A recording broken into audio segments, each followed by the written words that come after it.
Green peas അഥവാ പച്ചപ്പട്ടാണി തണുപ്പ് കാലത്ത് കഴിക്കാൻ മികച്ചതാണ്. 100 ഗ്രാം ഗ്രീൻ പീസിൽ വെറും 78 കാലറി മാത്രമേ ഉള്ളൂ.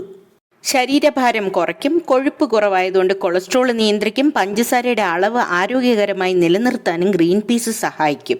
പ്രോട്ടീൻ സമ്പന്നമായ ദഹനത്തെ സഹായിക്കുന്ന ഗ്രീൻ പീസ് 1 കപ്പ് എടുക്കാം.